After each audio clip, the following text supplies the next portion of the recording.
पक्ष आता राजकारणात न मुक्त होत चालला अशी प्रतिक्रिया भास्कर जाधव यांनी. मला असं वाटतं की भास्कर जाधवांचं असं असेल, कहीं पे निगाहे कहीं पे इशारा असं त्यांचं असावं. बहुतेक ते राजसाहेबांना बोलून त्यांचं लक्ष हे पूर्णपणे उद्धव ठाकरेंकडे असेल. कारण ज्या पद्धतीने शिवसेना संपत चाललेली आहे, उद्धव ठाकरे गटातले रोज आमदार खासदार हे पळत चाललेले आहेत. आत्ता त्यांनी जी काय त्यांच्या याद्या जाहीर केल्या आहेत त्यातला एकही जण निवडून येण्याच्या लायकीचा नाही. तर मला असं वाटतं भास्कर जाधव हे उद्धव ठाकरेंना टोमणे मारत असतील.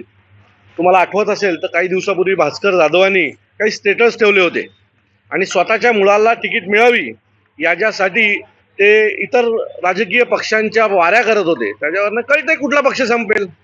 जर एवढीच त्यांना मनसे संपेल याची काळजी असेल तर मला असं वाटतंय की येत्या रत्नागिरीच्या निवडणुकीमध्ये महाराष्ट्र सैनिक त्यांना त्यांची जागा दाखवतील.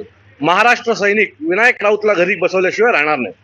ज्याप्रमाणे राज ठाकरे यांनी ज्या वेळेला भूमिका घेतली तो विरोधकांकडनं राज ठाकरेंवरती टीका टिप्पणी जी आहे दिवसेंदिवस वाढताना आपल्याला पाहायला मला एक कळत नाही, उद्धव ठाकरे सारखा माणूस काँग्रेस बरोबर गेला, त्याच्याबरोबर हे सगळे लाचट भास्कर जाधव सारखे लाचट लोक राहिली.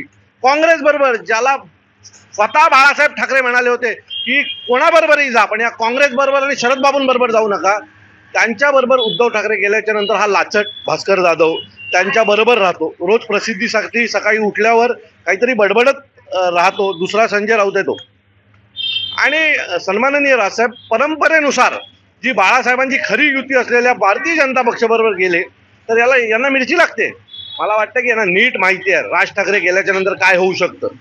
आणि भास्कर जाधवला येत्या मला वाटतं रत्नागिरी सिंधुदुर्गच्या निवडणुकीत कळेल की राज ठाकरे गेल्याच्या नंतर काय होतं. आणि मला असं वाटतं की साहेबच याचा नीट समाचार घेतील रत्नागिरीत. एबीपी माझा, उघडा डोळे बघा नीट.